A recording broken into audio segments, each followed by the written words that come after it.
Okay, so if you want to know how to find this, so let's look at this. We have the common denominator here, so all we need to do is actually put everything on top together. I'll put a bracket because it's a subtraction, because it will actually change all the sign in it.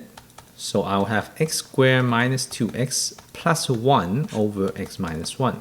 Okay, remember the negative will actually multiply into both terms. So now that I have this, then you have to try to factor out the top part, which is a trinomial. So let's see with product and sum, a times c, which is 1, and then b is minus 2. I would say minus 1 times minus 1, which is 1, and minus 1 plus minus 1 is minus 2. So I will have x minus 1 and x minus 1. That's my answer, because the coefficient of x squared is 1, right? So I can write out the answer right away. So I'll actually have to cancel this. Okay, remember, you always have to write the restriction, because from here on, or even from here, I'll have restriction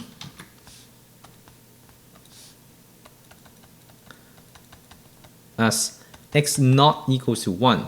We take the denominator, make it equal to 0, so x minus 1 equal to 0, or not equal to 0, because we cannot have it equal to 0, so, and x not equal to 1. So that's how I get the restriction.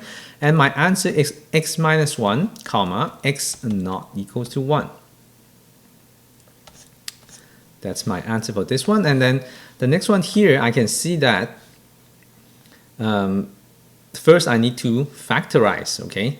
The top one here, I can actually take out the 3, but then it doesn't really matter. I'll do that after. So x squared plus 18x plus 81. So I'll do product and sum. Again, this is coefficient 1. I'll find the answer right away. So I'll have 81, and b is actually 18. So I'll have what, 9 times 9 equal to 81. 9 plus 9 is 18. So I have 9 and 9. So I will have x over x plus 9 plus x plus 9, x plus 9 over 3x, well, 3x plus 27 over x plus 9 times x plus 9. So the common denominator is actually x plus 9, x plus 9, because this is the same thing on the right side. All I need to do is multiply with a x plus 9 on the first term here, so that I will have a common denominator. So I'll have x times x plus 9 for the first term, plus a 3x plus 27. At this point, I would say restriction, which is x not equals to minus 9, because x plus 9 not equal to 0, then you have to make it x not equals to minus 9. Now on top, I'll have x squared plus 9x plus 3x plus 27. Okay, then I'll have x plus 9 over x plus 9 here, like that.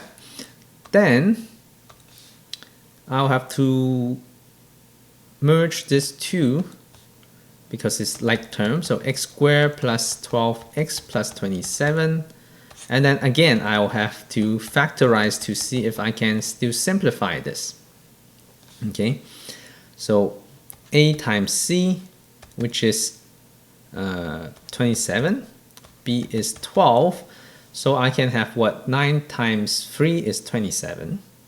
Okay, so 9 times 3, and 3 plus 9 is 12, so I have 3 and 9.